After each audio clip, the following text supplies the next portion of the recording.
City Noticias de las 8. Hola, muy buenas noches. Saludamos a nuestra audiencia en Bogotá, en Colombia y en el mundo. Aquí están los titulares de las principales City Noticias de hoy. Titulares. Fatal siniestro aéreo en norte de Santander. Una aeronave de Satena que cubría la ruta Cúcuta-Ocaña se accidentó en zona rural del municipio de la Playa de Belén. Los 15 ocupantes fallecieron. A esta hora realizan la extracción de los cuerpos. En la aeronave viajaban 13 pasajeros y 2 tripulantes, entre ellos Diógenes Quintero, representante de la Cámara, Carlos Salcedo, candidato a una curul de paz, y Juan David Pacheco, exconcejal de Ocaña. Se fue luchando por los campesinos, con el sueño de ver el Catatumbo en paz. Con este mensaje, el equipo del congresista Diógenes Quintero lamentó su fallecimiento. El presidente, el ministro del Interior y colegas también se pronunciaron. Fue revelado el informe preliminar completo del accidente de Jason Jiménez. Según la investigación, el siniestro ocurrió 2 minutos después de despegar. La colisión fracturó los tanques de combustible y eso causó un incendio. Fue aplazada la acusación contra los implicados en el asesinato del joven estudiante Jaime Esteban Moreno el pasado 31 de octubre. Sus abogados confirmaron que negociarán un preacuerdo. Residentes de Barrios Unidos denuncian que una ambulancia fue utilizada para transportar una moto. Vecinos grabaron el hecho y rechazaron la acción. La empresa responde. La Superintendencia de Transporte abrió una investigación por el incremento del pasaje del transporte público en Bogotá y otras ciudades del país. Así lo confirmó el ministro de Trabajo durante una movilización en Bogotá. Siguen las emergencias por lluvias. En Bogotá se inundó la avenida 1 de Mayo. En La Mesa una creciente súbita dejó una persona fallecida. Y en Medellín también se reportaron graves inundaciones. María Corina Machado le respondió al presidente Petro. La líder opositora respaldó el proceso judicial de Maduro en Estados Unidos y rechazó un eventual regreso a Caracas. Ante el Senado, Marco Rubio reconoció que la transición política tomará tiempo. En los City Deportes, asistencia de Lucho Díaz en la victoria del Bayern Múnich. Tenemos los clasificados a los octavos de final de la Champions League. Y Santa Fe recibe a Deportivo Pereira en el Campín. En los planes de escape se confirmó el line-up del Festival Estéreo Picnic Ahora, un espectáculo dedicado a la música electrónica y a los shows drags. También fue revelado el primer avance de la serie Berlín y la Dama del Armiño. Esto es City Noticias de las 8 por toda Bogotá. Comenzamos. Admiro su... Noticia del día. Bienvenidos a nuestra emisión central. Fatal siniestro aéreo en norte de Santander. Una aeronave que cubría la ruta Cúcuta-Ocaña se accidentó en zona rural del municipio de la Playa de Belén. Los 15 ocupantes fallecieron. A esta hora están realizando la extracción de los cuerpos. Entre las víctimas hay un congresista, un candidato a una curul de paz y un exconcejal. ¿Qué dicen las primeras investigaciones de este accidente? Daniela Spitia.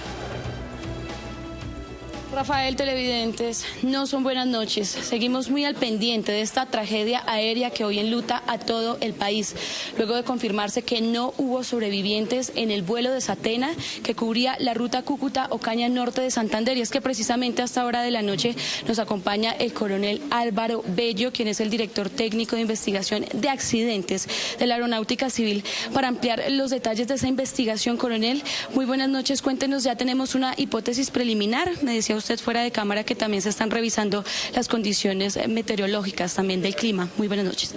Buenas noches para todos. Hay que hacer una aclaración con eso que acabas de decir, y es que no hay una hipótesis preliminar en este momento. El día de mañana nos desplazamos con un equipo de investigación precisamente hasta el punto exacto para empezar a hacer esa recopilación de datos, de información, de análisis de restos, para después poder hacer un análisis y establecer unas hipótesis de investigación. Pero pues dentro del proceso o el protocolo de investigación Debemos esperar a estar en el sitio y tener precisamente evidencias factuales que nos permitan tener o visualizar un punto de partida para la investigación. Coronel, ¿se reportó alguna emergencia en la última comunicación que pudieron tener con la aeronave sobre el mediodía de hoy? Eso está en este momento también en proceso de investigación y es la recopilación de las comunicaciones que se generaron tanto del control de tráfico aéreo como de la aeronave. Entonces, en el momento en que se pueda confirmar la última comunicación, podremos nosotros saber si efectivamente hay una declaración de emergencia por parte de la tripulación. Hablemos también un poco sobre el traslado de los cuerpos. Se especulaba que podrían llegar aquí a la capital del país, pero confirman ustedes que van a Cúcuta.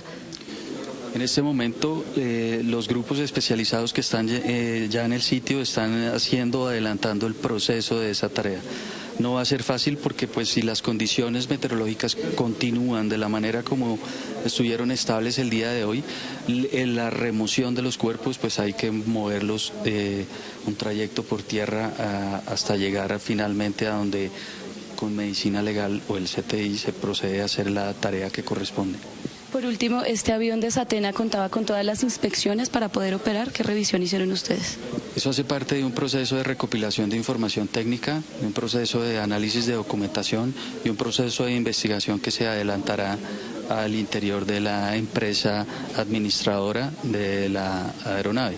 Lo que podemos decir es que pues, es una empresa que efectivamente está muy bien constituida, que tiene sus procedimientos, sus protocolos definidos, pero pues estará sujeta a investigación. De acuerdo, coronel, muchísimas gracias. Pues nosotros también hacemos un recuento en el siguiente informe que da cuenta de la pérdida de vida de esas 15 personas, 13 pasajeros y 2 tripulantes, además de las declaraciones que dio más temprano la ministra de Transporte. Tragedia aérea. Se confirmó que no hubo sobrevivientes del vuelo de Satena que cubría la ruta Cúcuta-Ocaña este miércoles. Mis condolencias de todo corazón para las familias de los ocupantes de la aeronave de la que hoy se ha hecho referencia. 15 personas iban a bordo, 13 pasajeros, entre los cuales se encontraba el congresista Diógenes Quintero, además de 2 tripulantes. Hoy, 28 de enero, pues manifestar que pues la aeronave, después de hacer una parte de su trayectoria y de precipitarse en la zona de la playa de Belén, un municipio en norte de Santander. La aeronave de matrícula HK709 despegó sobre las 11:42 de la mañana y tenía previsto su aterrizaje alrededor de las 12:05 del mediodía, pero reportó su último contacto con el control de tráfico aéreo a las 11:54 del mediodía. En estos momentos hemos enviado personal especializado, inclusive el director de accidentes aéreos ya está allá casi llegando al sitio y con un grupo de personas para ver exactamente realmente qué fue lo que sucedió. La misma aeronave ya habría presentado un incidente en marzo del año 2014 que implicó el cierre de una de las pistas del aeropuerto El Dorado en Bogotá. Aunque sobre esto el director de la Aeronáutica Civil se refirió que continúa en investigación. Eso en estos momentos no podemos decirlo porque de hecho apenas estamos inclusive dando oficialmente que se siniestró la aeronave porque no sabíamos ni siquiera si se había ocurrido lo que ocurrió. Información entregada por pobladores de la vereda Curásica fue clave para ubicar el avión. En las labores participaron 3 aeronaves de la Fuerza Aeroespacial Colombiana y 2 más de la empresa Searca. La aeronáutica iniciará formalmente la investigación para determinar las causas que preliminarmente podrían estar relacionadas con las condiciones climáticas.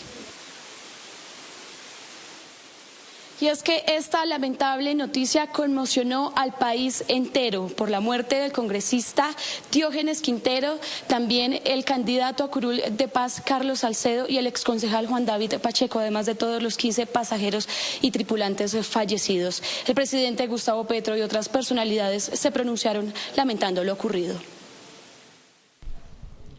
Con ese sentido mensaje, el equipo del congresista Diógenes Quintero lo despidió desde su cuenta en redes sociales.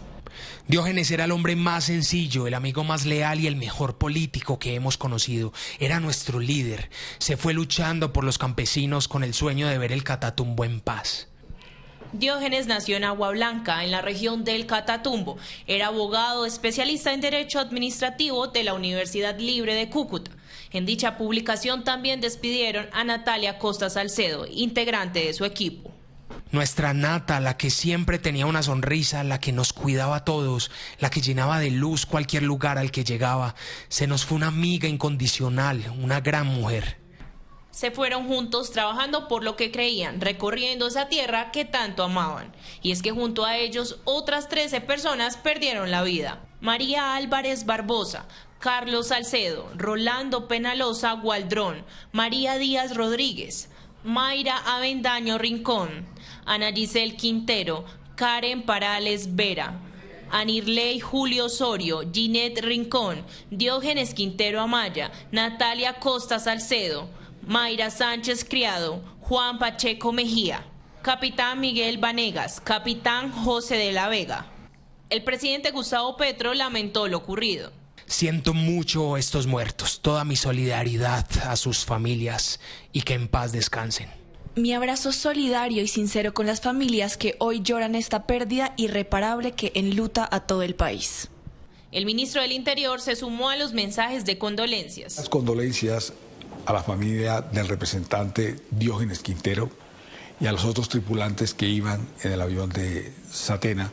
A su vez, el secretario de la Comisión Legal de Paz, Daniel Reyes Plata, lamentó el accidente. Hoy nos encontramos de luto y con profunda tristeza porque se nos va un luchador incansable por la paz de su territorio y del país. En este trágico accidente aéreo también fallecieron 14 personas. El partido de la U, del que hacía parte Diógenes, expresó toda su militancia, lamenta esta dolorosa pérdida, que no solo enluta a su partido, sino también al país.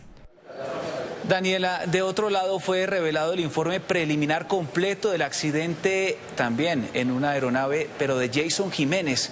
¿Qué nuevos detalles se conocen según la investigación?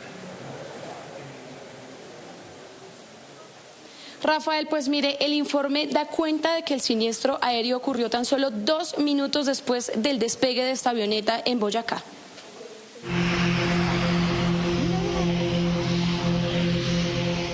Se reveló el informe preliminar completo del accidente aéreo en el que murió Jason Jiménez.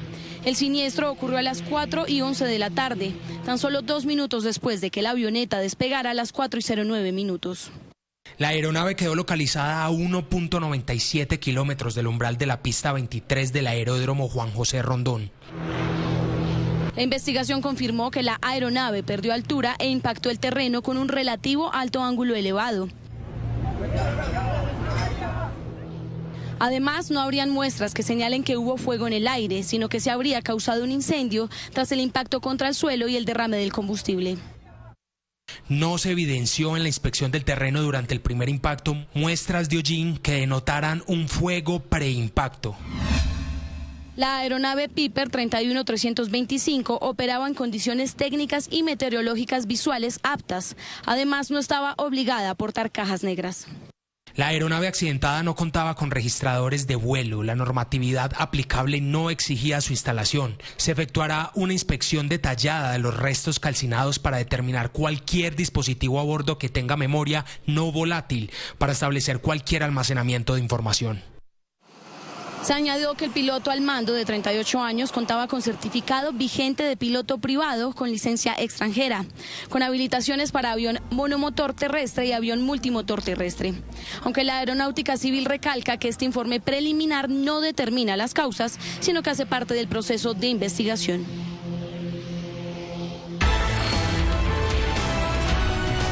Local. Los implicados en el asesinato del joven estudiante Jaime Esteban Moreno el pasado 31 de octubre negociarán un preacuerdo con la Fiscalía. Camilo, ¿qué pasará con el proceso judicial? Buenas noches. Rafael y televidentes, ¿qué tal? Muy buenas noches. Esta audiencia de acusación quedó aplazada para el próximo 18 de febrero, luego de que los abogados de los implicados solicitaran avanzar en un preacuerdo con la Fiscalía, en donde podrían solicitar incluso hasta el 50% con relación a la reducción de la condena. En las últimas horas, la audiencia de acusación en contra de los dos principales implicados en el homicidio de Jaime Esteban Moreno fue aplazada por solicitud de las defensas. Esto con el objetivo de avanzar en un preacuerdo con la Fiscalía. Por su parte, la defensa de Juan Carlos Ortiz señaló que el joven estaría dispuesto en aceptar su responsabilidad como parte de una negociación, esto con el objetivo de obtener una rebaja en la condena. Las instancias que proseguirían en caso de una decisión de la judicatura no acorde a los intereses de la defensa, pero el mecanismo del preacuerdo es un mecanismo célere, rápido, y que generaría justicia para todos.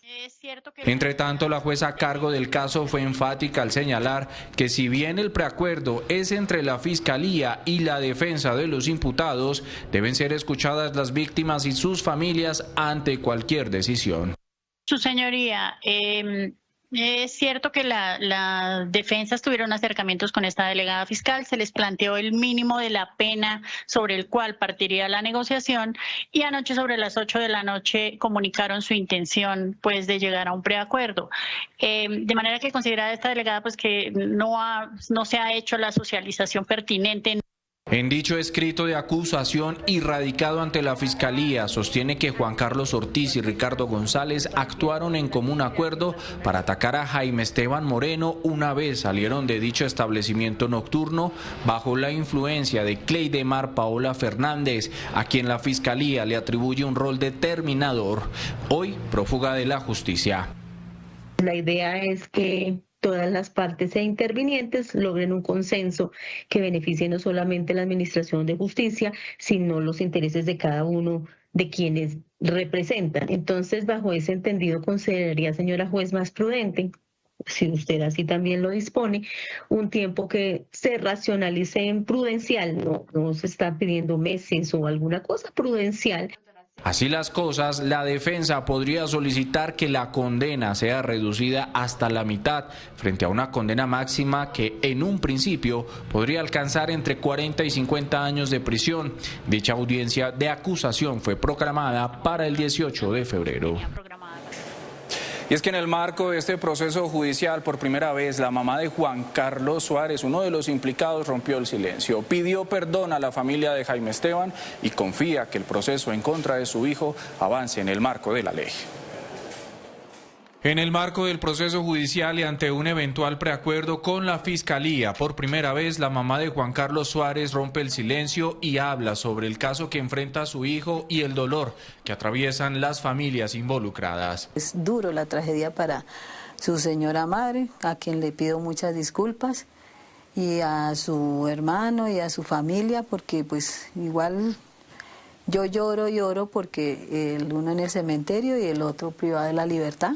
Jóvenes brillantes de la universidad y jamás se me pasó esto por mi vida de pensar una tragedia tan horrible como esta. Durante la conversación, la señora Nancy reconoció la gravedad de los hechos y aseguró que aunque acompaña a su hijo, los señalamientos que ha recibido como madre ha sido lo más difícil en medio del proceso judicial. Sin embargo, espera que el proceso avance en el marco de la ley.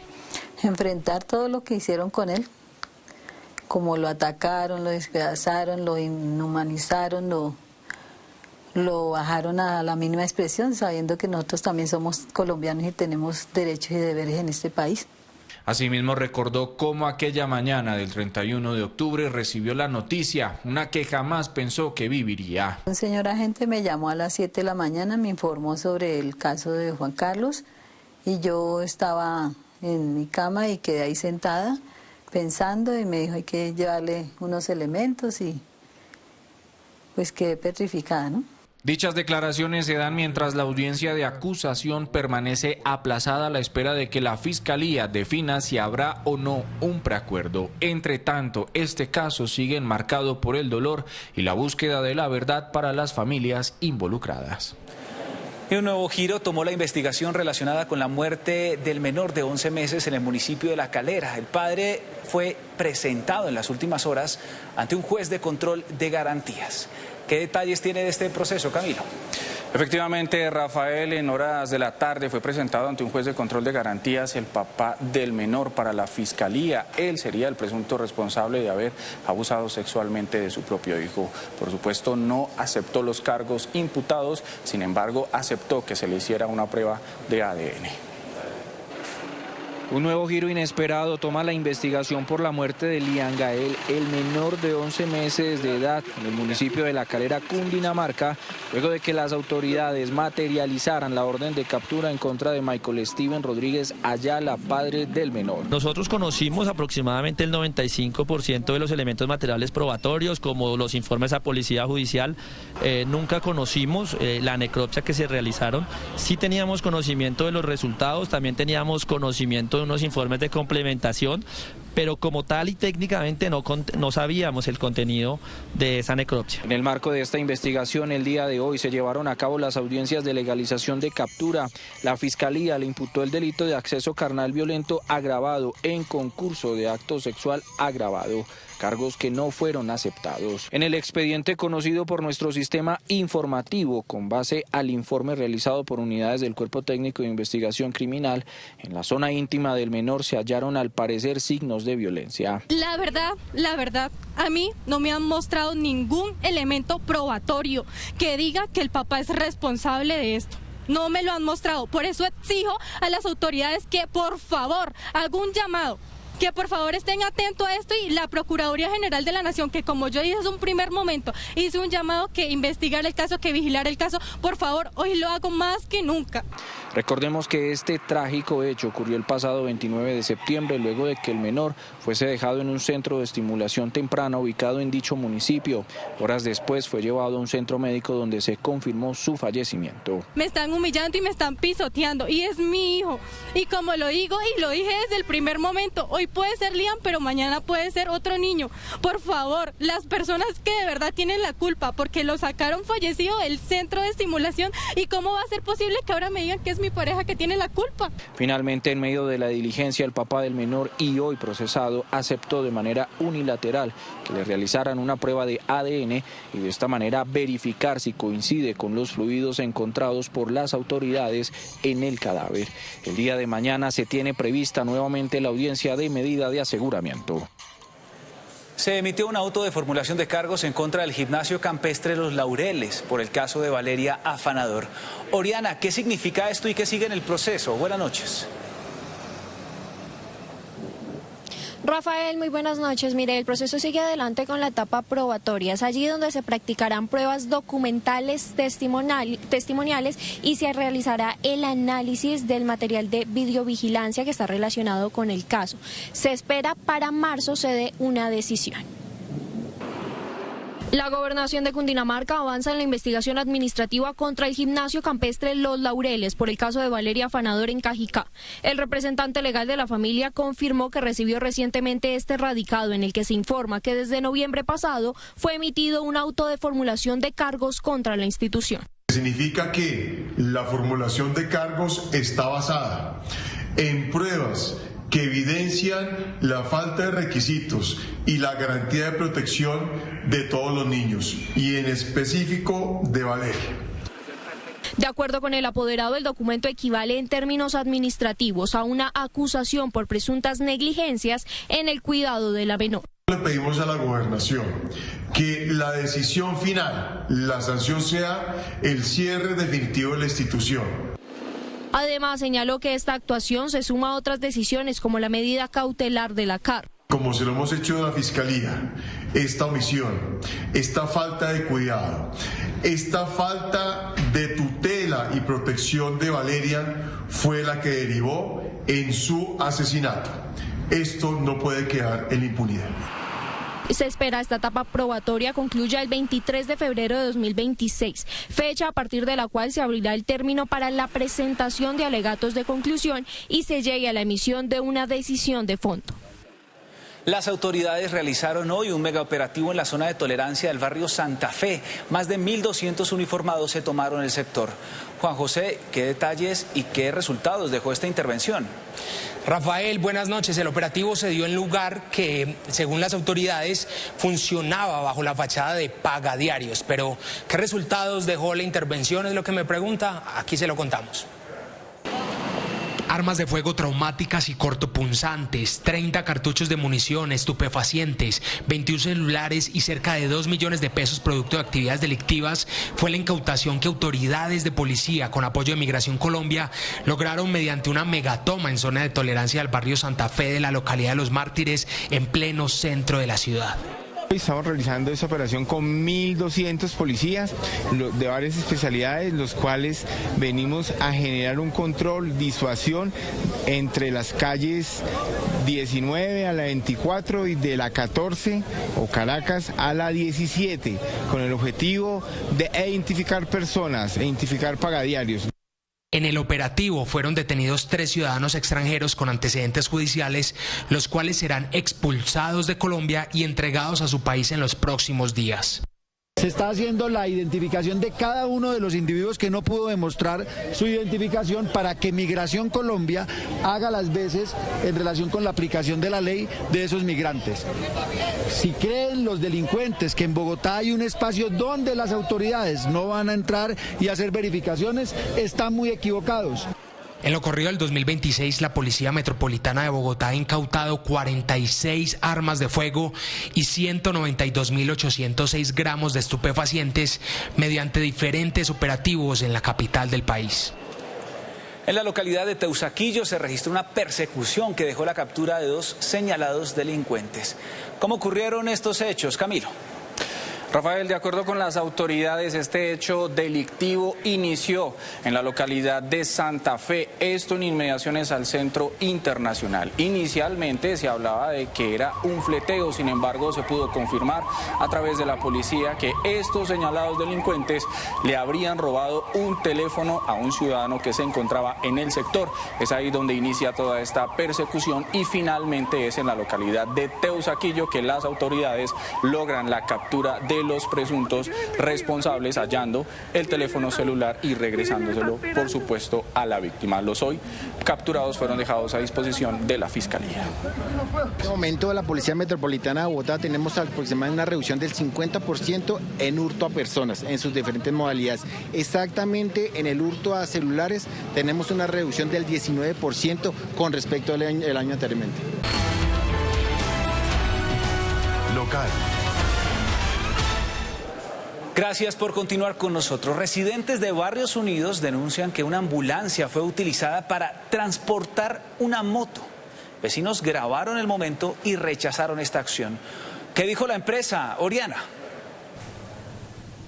Rafael, lo que dicen es que ya se encuentran adelantando los procesos correspondientes al caso con las personas que se encontraban a cargo de la ambulancia anoche. Sin embargo, a última hora, la empresa ha decidido no pronunciarse oficialmente.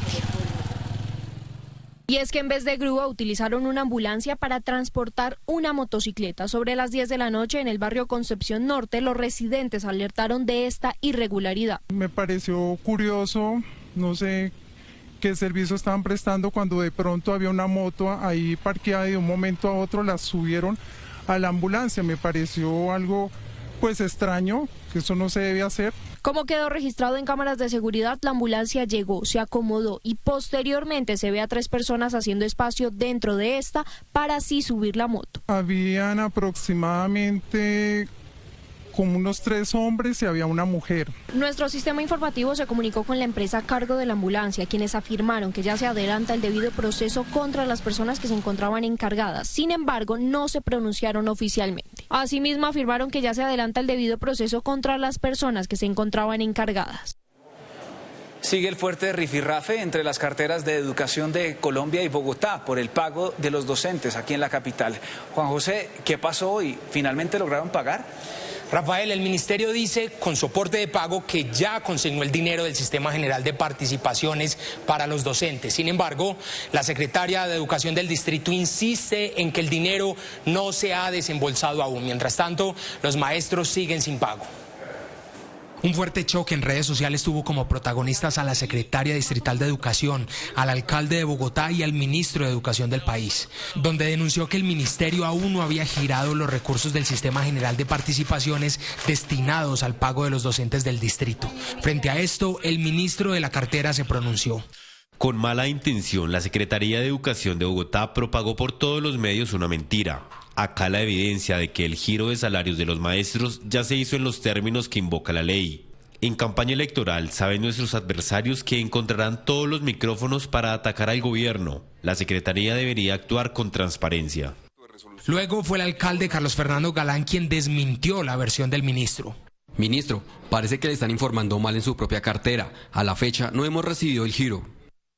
Este fue el soporte de pago por 229.793 millones que presentó Mineducación como evidencia de los recursos que se giraron desde el 27 de enero. Sin embargo, la secretaria de Educación del distrito rechazó las declaraciones del ministro, confirmó que el dinero no ha llegado y anunció que hora tras hora se pronunciará hasta que el pago para los docentes se vea reflejado. En vista de que los funcionarios del Gobierno Nacional y algunos concejales insisten en llamarnos mentirosos, desde la Secretaría de Educación de Bogotá informaremos cada hora hasta que el giro que debe hacer el Ministerio de Hacienda se vea reflejado en nuestra cuenta, para poderles pagar a las maestras y maestros de Bogotá. Segovia también denunció que ese documento dice que la orden de giro se dio apenas ayer, 27 de enero, cuando normalmente se hace entre el 20 y 21 de cada mes, y que el giro llegará a Bogotá el 29 de enero, lo que significa que los docentes solo podrían recibir su pago hasta el viernes 30 de enero. También dijo que no solo Bogotá enfrenta este retraso en el giro para el pago de docentes, sino también la alcaldía de Cali, la cual pasa por esta situación por demoras en la transferencia de la nación. Mientras pasa este rifirrafe, miles de docentes de Bogotá esperan que pueda ser desembolsada su nómina lo antes posible. Claudia Tarazona, esposa de Miguel Uribe Turbay, asistió al Consejo de Bogotá para realizarle un homenaje al senador asesinado por el día de su cumpleaños. ¿Qué dijo, Andrés? Hola Rafael, para usted muy buenas noches y para todos los televidentes es un gusto saludarlos. Dijo la familia de Miguel Uribe Turbay que rechazaba la violencia en el país. Además, este homenaje se rindió en el Consejo de Bogotá según su esposa porque allí inició su carrera política. La verdad me llena de una tristeza profunda que hoy no podamos estar celebrando con él en vida su cumpleaños, pero les pido a todos que eleven una oración y el amor es más fuerte que la muerte. Que Dios nos acompañe y acompañe a Miguel hoy en la eternidad. Gracias. Estas fueron las palabras de Claudia Tarazona. Hoy 28 de enero, Miguel Uribe Turbay cumpliría 40 años. Este sentido homenaje se dio en el Consejo de Bogotá. Según la esposa, allí él inició su carrera política.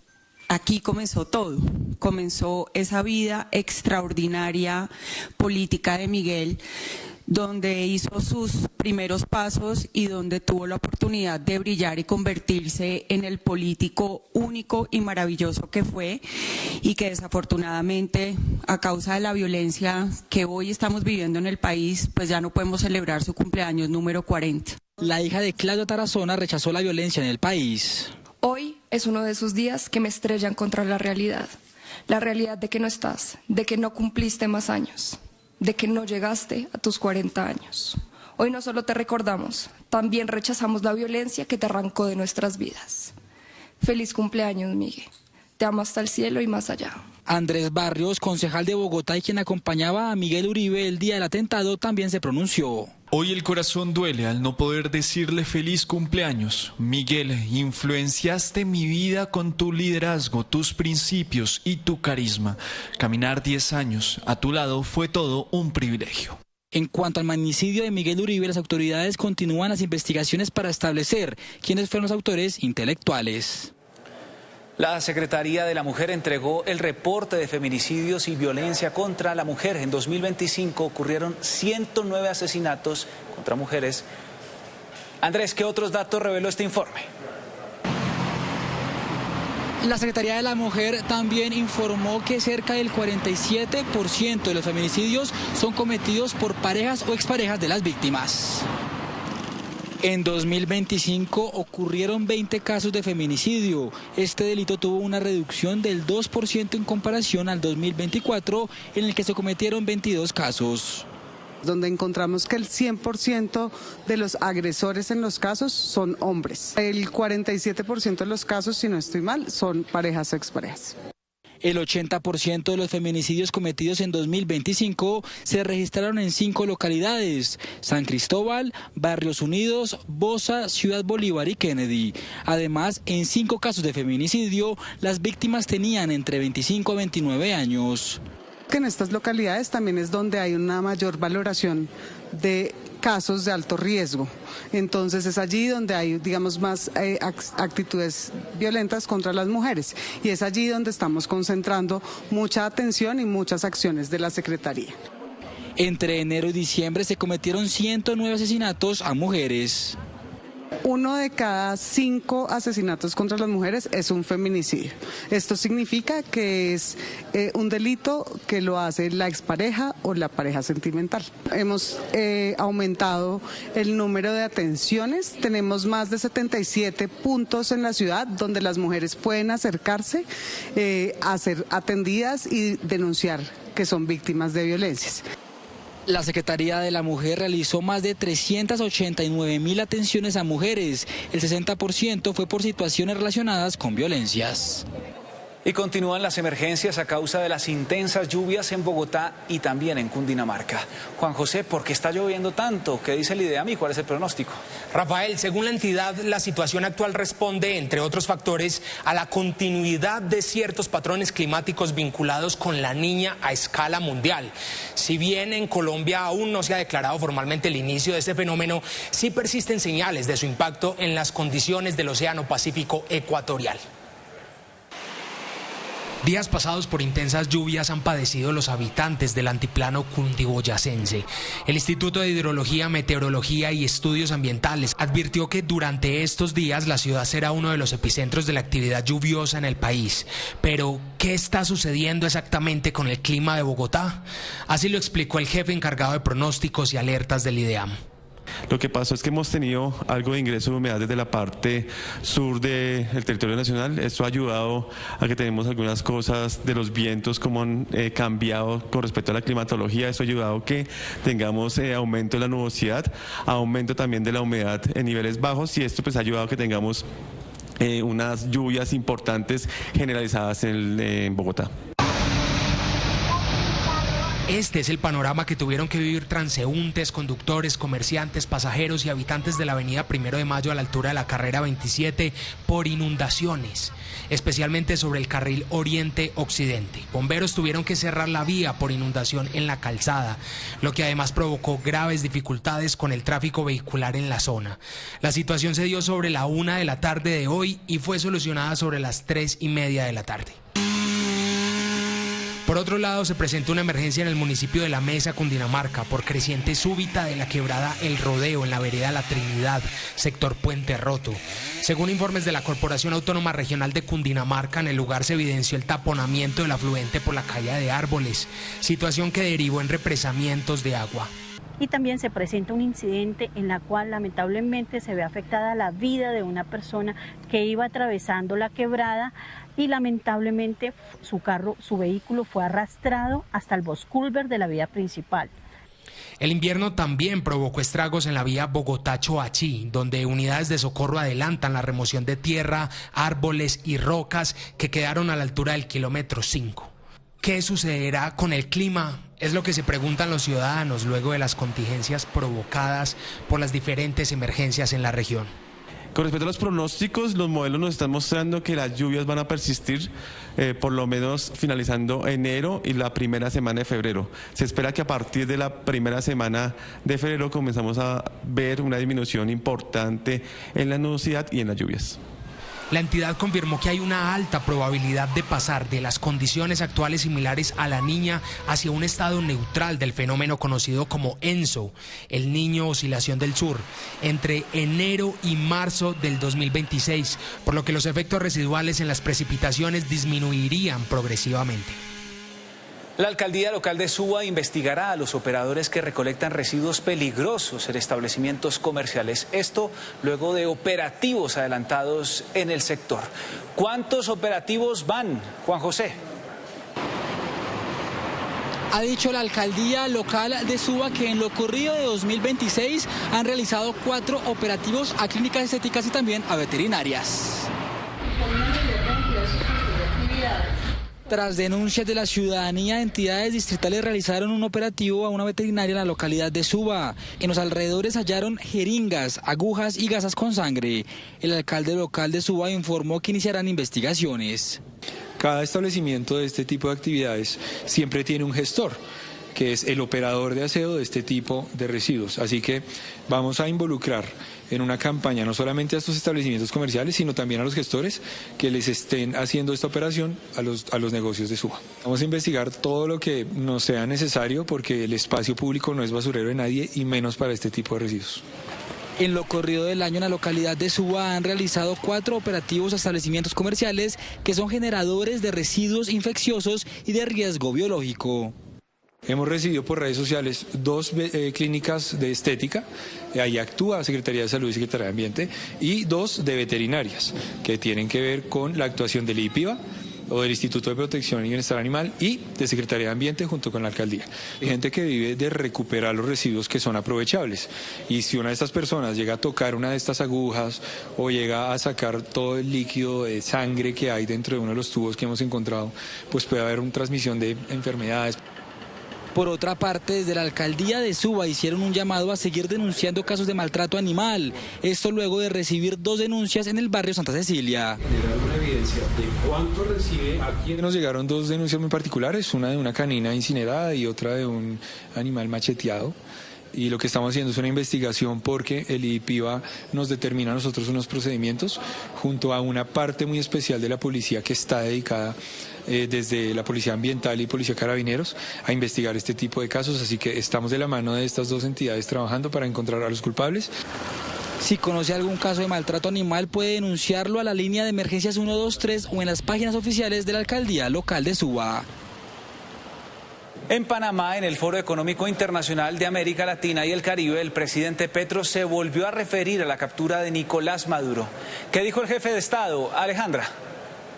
Rafael, buenas noches. Pues mire, así es, durante su primera intervención el presidente Gustavo Petro indicó que aunque no defiende a Nicolás Maduro, sí considera que debe ser juzgado por un tribunal venezolano o de algún país de las 3 Américas. Además, Luis Ignacio Lula indicó que la solución de Venezuela debe ser determinada por su propio pueblo. El mandatario colombiano señaló que después del golpe a Venezuela, la actual estrategia contra el narcotráfico no ha funcionado y que, por el contrario, este fenómeno sigue en aumento en la región. Yo no defiendo, como dice mi prensa, a Maduro. Digo es que tiene que ser juzgado por un tribunal o venezolano o americano de las 3 Américas. Si construimos un tribunal de justicia de todas nuestras regiones contra el narcotráfico, que creo se debe construir.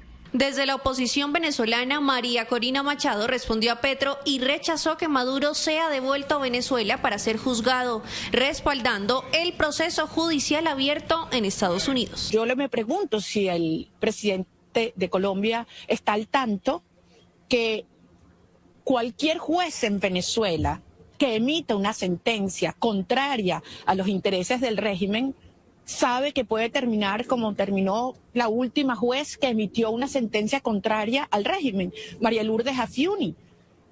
Hugo Chávez ordenó meterla presa porque, siguiendo su conciencia, emitió una sentencia contraria a los intereses del régimen. Entonces, son esos jueces los que piensa el presidente de Colombia que van a juzgar a Nicolás Maduro. Además, Luis Ignacio Lula da Silva afirmó que la solución a la crisis venezolana debe ser definida por su propio pueblo sin interferencia de algún tipo.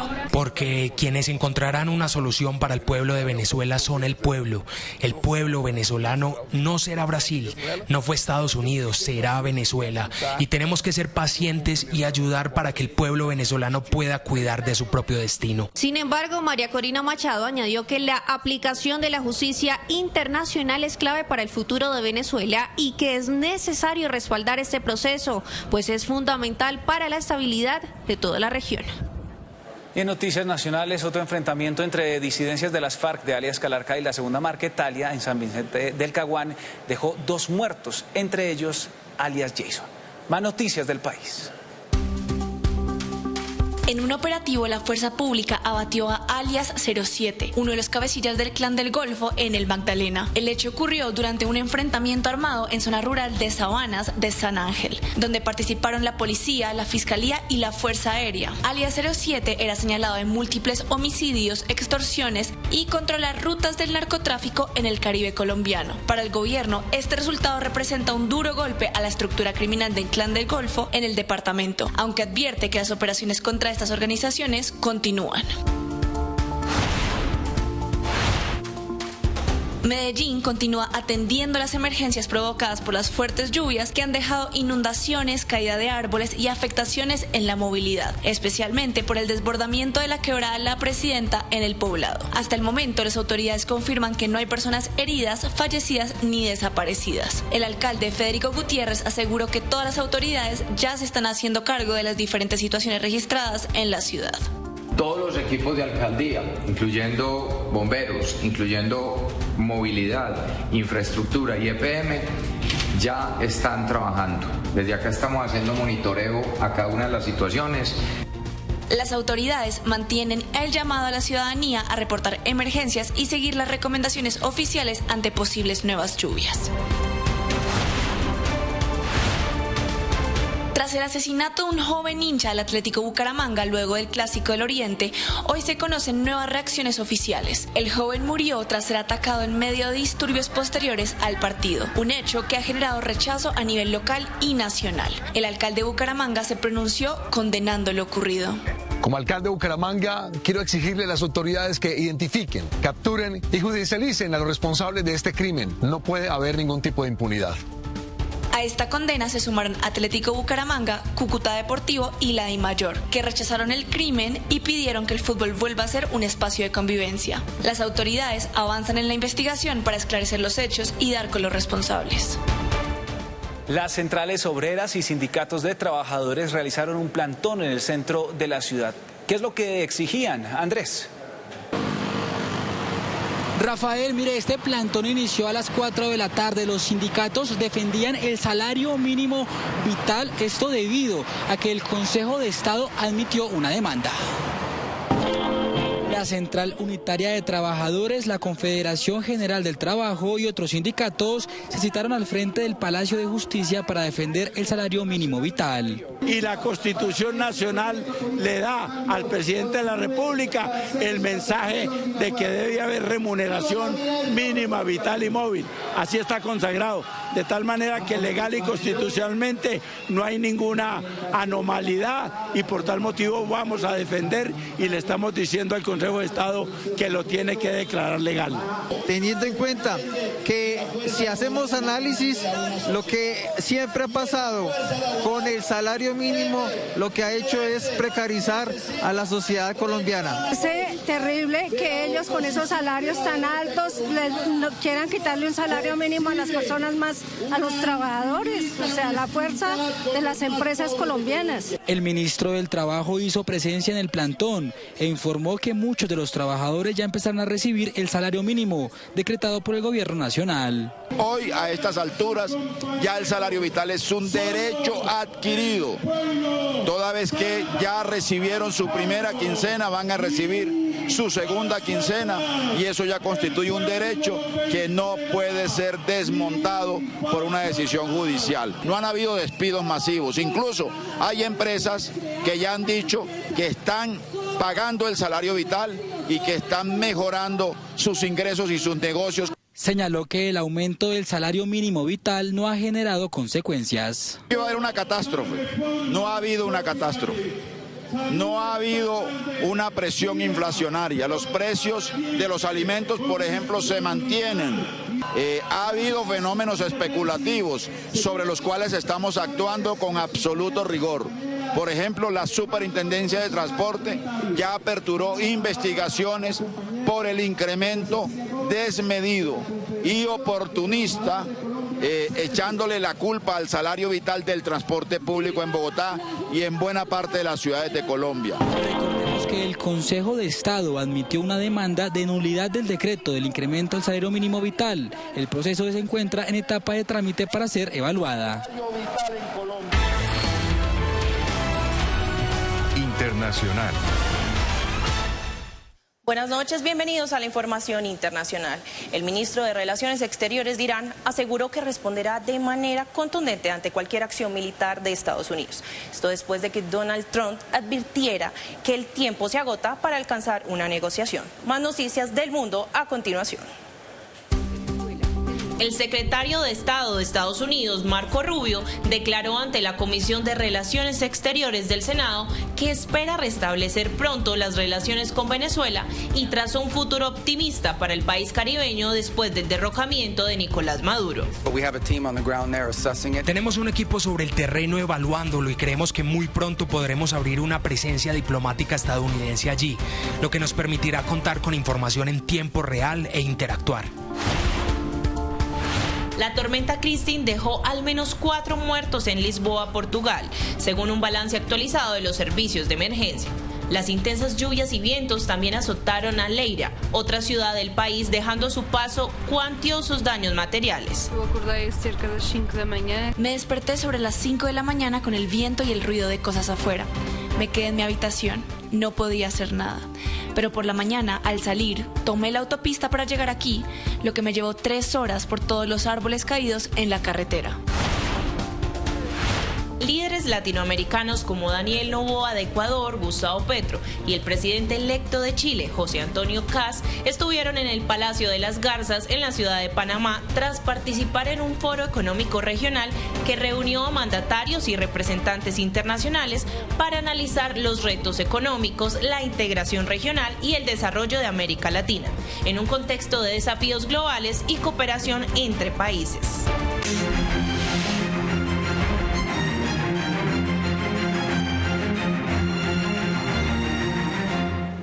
Sigue el camino de la 8ª campaña aérea a la Antártica. Este miércoles llegó a Chile el equipo que acompaña City Noticias. Informe de Lisette Martínez.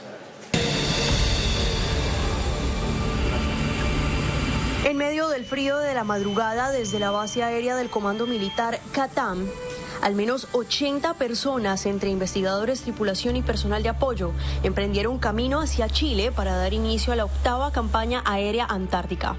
Una misión que, lejos de ser sencilla, busca marcar hito no solo con la instalación del primer hábitat científico análogo espacial, también el desarrollo de 3 proyectos más en el corazón del mundo. Es un vuelo bastante extenuante, pero también con mucha emoción, mucha expectativa. Afortunadamente vamos con doble tripulación, lo que permite también asegurar el descanso y de esa manera también asegurar la seguridad de nuestro vuelo el día de hoy. Viene para la 12ª expedición antártica a hacer ciencia, a desarrollar sus proyectos científicos, haciendo colaboración con otros institutos antárticos, con otras fuerzas de otros países del sistema del Tratado Antártico. Y bueno, para Colombia es una gran oportunidad de brillar, de dejar huella en la Antártica. Fueron más de 10 horas de vuelo a bordo del gigante de acero, sentados en sillas de tropa, con una parada técnica en la ciudad de Cali para el abastecimiento de combustible, de cara a llegar a la primera parada de la campaña aérea en Santiago de Chile. Una travesía en la que pilotos expertos atravesaron el majestuoso blanco del cielo para recorrer los 4.458.616 kilómetros que hay entre Colombia y Chile. Hoy tuvimos una operación segura gracias a la preparación que hemos tenido durante este tiempo. Nuestra expectativa hoy es poder llegar mañana inicialmente hacia Punta Arenas y finalmente poder cumplir con los objetivos de la campaña, que es poder aportar a la investigación, a los diferentes proyectos de investigación que llevamos y asimismo también formar nuestros pilotos en la capacidad de operación polar en el C-130 Hércules. Cansados en medio del largo trayecto, la comisión fue recibida por un equipo de trabajo de la Embajada colombiana en Chile y por el propio embajador.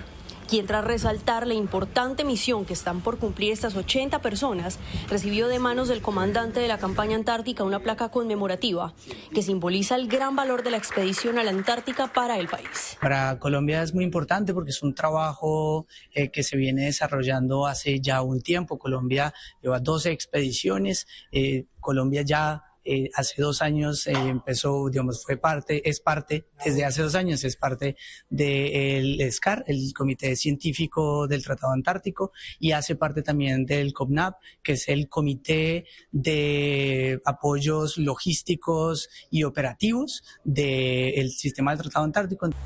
Se espera que la comisión, una vez emprenda rumbo de Santiago de Chile hacia Punta Arenas, inicie su preparación para lo que será la llegada al continente antártico. Y aquí termina City Noticias de las 8. No olvide ver nuestras noticias en la página web citytv.com.co o siguiendo el código QR que aparece en pantalla. Recuerden que hay más información mañana desde las 5:30 de la mañana en Arriba Bogotá. Buenas noches.